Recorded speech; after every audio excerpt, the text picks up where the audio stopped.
From Austin, Texas, broadcasting worldwide, it's Alex Jones. Man, I've got a lot of points I want to make. Ladies and gentlemen, we're broadcasting worldwide, and we are live. Already, hard to believe, the 30th day of November, 2014 on this live Sunday edition. I'm your host, Alex Jones. We'll be here as we are every Sunday, 4 to 6 p.m. Central Standard Time. I intend to open the phones up throughout really the last two-thirds of the transmission from the bottom of the hour forward. And I intend to try to be disciplined, which everybody knows I'm not, to go over as much news as possible. There's just so much here to talk about.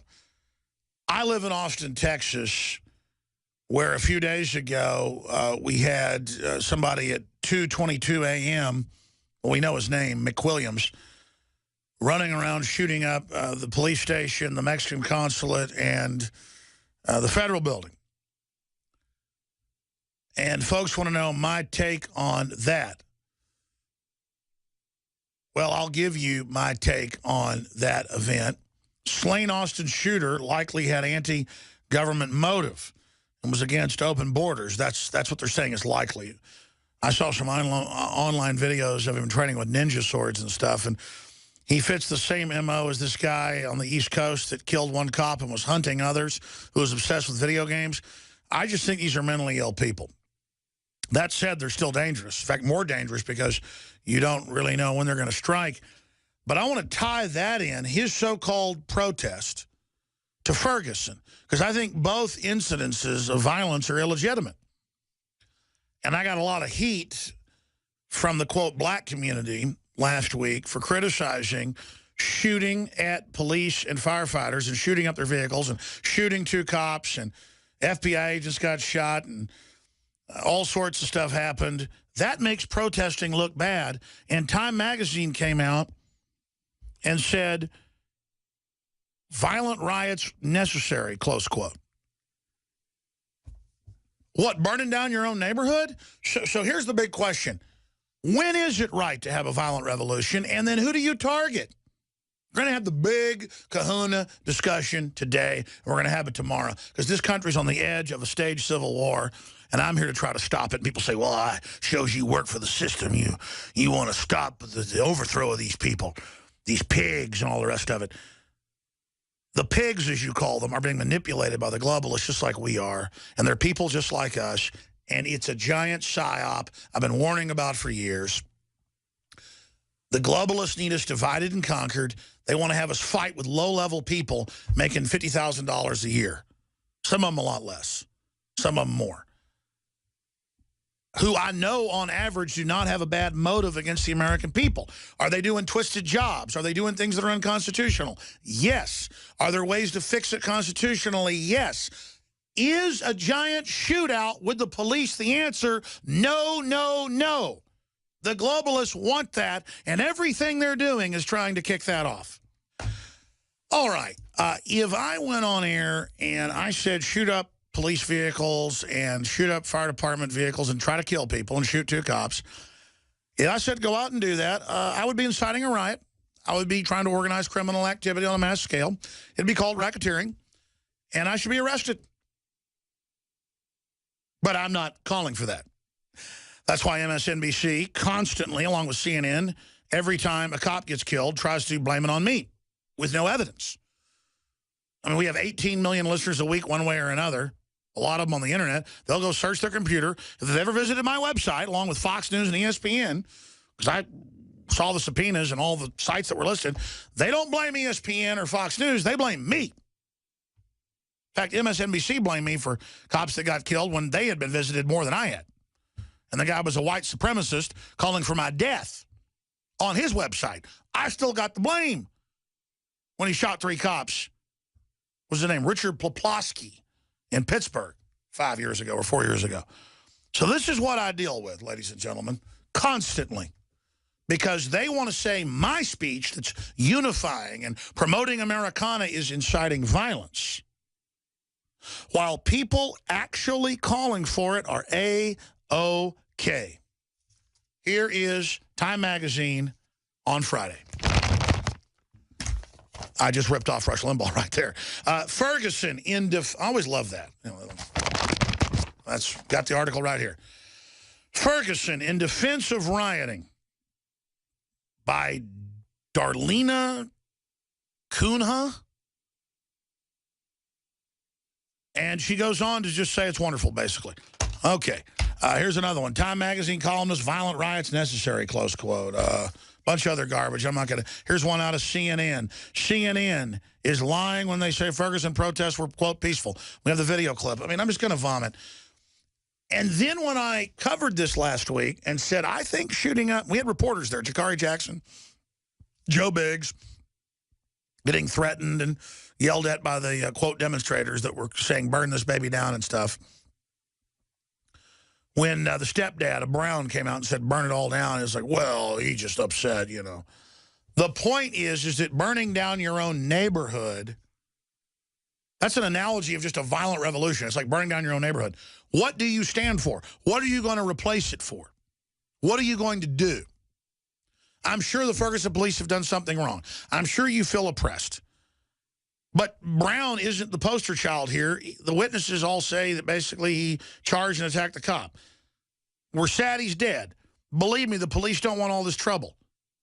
The feds want to come in and stir up trouble to further federalize and then use the crises they help stir up to further militarize police. That's the big picture. People say, in fact, the protesters we've had on the show live from Ferguson are like, Alex, I used to hear your show, but we're angry and people have a legitimate right to be angry and do this. And so you shouldn't be to burn down. I mean, the video that came out last Wednesday of the manager at a Papa John's fighting two thugs. And it's a white woman fighting two black guys to defend the place. They're trying to kick the windows out and rob it. And she fights them off even though they beat her up. What type of corporation is that, not having your managers armed in something like this? But where's the media saying two, racist thugs attack white woman? See, that doesn't fit the script because CNN says it's, quote, peaceful. The article's on Infowars.com with video. And why Time Magazine goes further and says when there's a time to riot, when rioting is good. Time Magazine's not our friend, folks. They want our guns. They want our freedoms. They're globalists. So, of course, they're promoting a big fight between the American people and the police.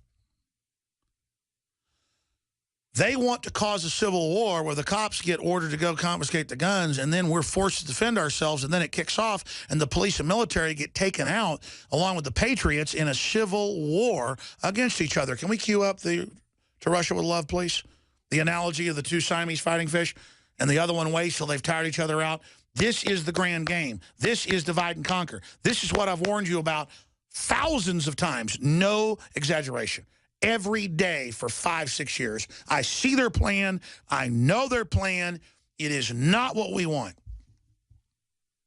You start suing people. You start boycotting. You start Twitter campaigns. You start talking to people. That brings the system to their knees. They're already losing. We're already peacefully winning. Do you have any idea that over 90% of the military is now awake and knows what's going on? Do you understand that the police are the second most awake group? I've done an analysis of it, and I've seen the polls. The system is so god-awful scared of the police, it ought to make your head spin, ladies and gentlemen. We are so close to saving this country, and they want to overturn the chessboard because we're winning and start a civil war with staged terror attacks to blame the Liberty Movement. And they're worried that we're watching, so they won't pull those off. So they're going to try to hype it to get mentally ill people to go out and do stuff to create a climate of fear. Statistically, so far, extremely low chance of a patriot shooting cops. Statistically, very low chance of some black inner city person burning down a building. But the media is trying to hype it like it's all imminent. We need to de-escalate all this, settle down, realize what's really happening, and say no to it. We just joined us. CNN came out in a couple different pieces we have linked on Infowars.com and said that the protesters were peaceful in Ferguson. We have another Time Magazine headline when they basically say, when is it time to riot? And they say, well, now basically is the time. There's the headline. Ferguson in defense of rioting is the headline. That was back on November 25th last week. when the establishment media, MSNBC, CNN, you name it, George Soros-connected groups, Democratic Party groups, have hundreds of demonstrations around the country with communist groups and the rest of it calling for violent overthrow and attack the police, you know it's bad. To tarnish protest and the First Amendment, to associate it with communism, to associate it with shooting up fire trucks and shooting cops who've done nothing, is the way to divide this country and bring it down. And that's what's going on. Media nationwide is pushing race war. That's all they've got. Aren't for Obamacare, you're racist. Don't want to turn your guns in, you're racist. Michael Moore, if you own guns and you're white, it's because you're scared of black people. That's a quote from CNN. This is all they've got while these big foreign banks that run the country loot the Treasury with bailout money, Obamacare scamming everybody, Obama opening the borders up to give free welfare to tens of millions of people, all these unconstitutional scams happening. And all they've got is trying to get us to fight with each other. Celebrate the spirit of freedom and liberty upon which our nation was founded at InfoWarsShop.com. Molon Lave is ancient Greek for come and take it. This popular design combines both classic Greek Spartan imagery with modern M16 assault rifles. Now available in women's tees and proudly made in the USA. And now you can protect yourself from corrupt cops with the InfoWars dash cam. It's your car's black box that records all that the driver sees and hears. And introducing the Block It Pocket. It renders your phone undetectable while protecting your private data and your health. Or take back your privacy and protect your personal information by getting your very own Detractor cell phone pouch. So get incredibly high-quality, freedom-based products and help fund the revolution at InfoWarsShop.com.